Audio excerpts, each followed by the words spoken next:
Your time is worth less now than it ever has been.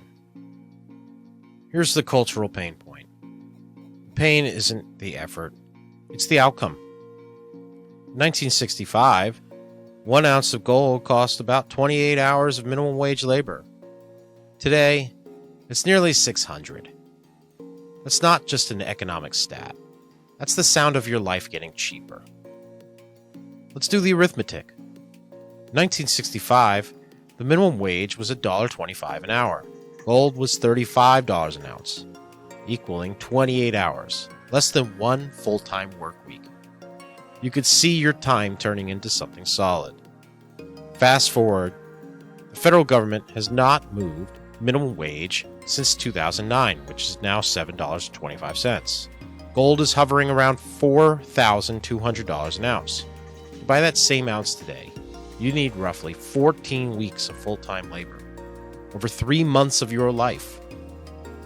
That's before your rent, your groceries, your car payment, just to stand where your grandfather stood in 1 week. In 1965, 1 ounce of gold was just a week of your life. Today, it is now a season of your life. And yes, gold moves around.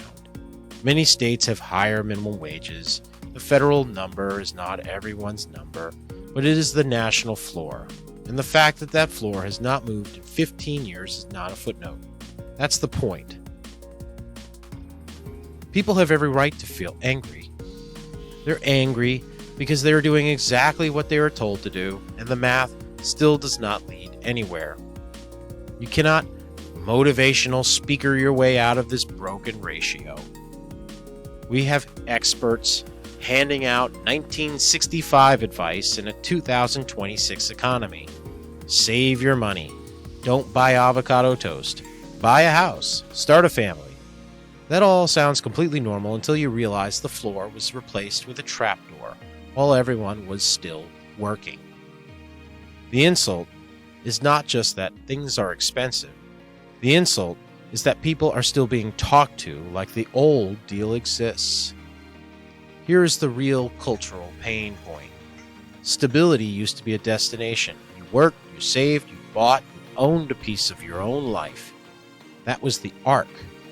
The modern model is different.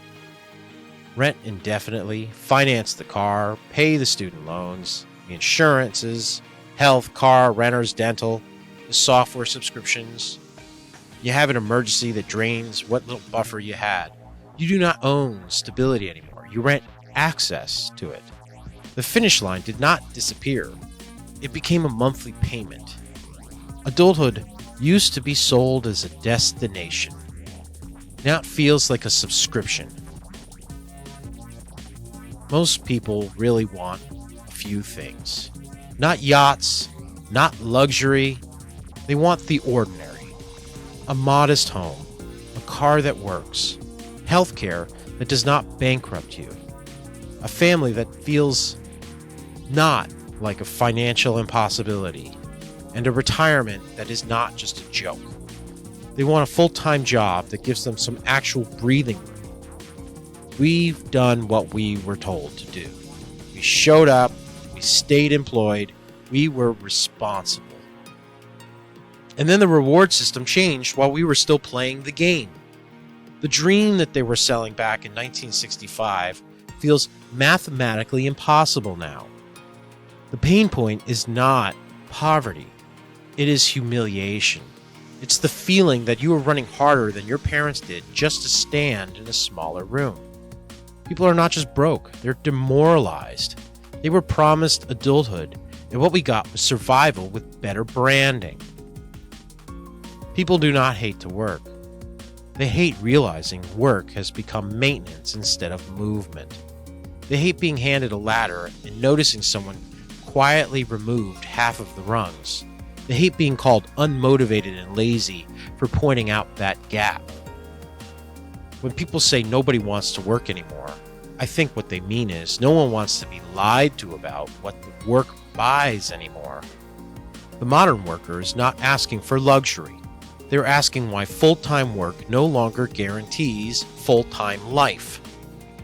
The old dream was not deleted. it was repriced.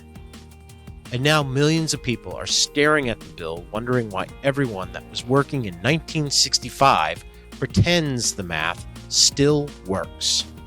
So I ask you, dear viewer, which milestone feels the most impossible to you right now? The house, the family, retirement, or just making it to the end of the month? Let's talk about it in the comments. I'm Steven, and welcome to Cultural Pain Point.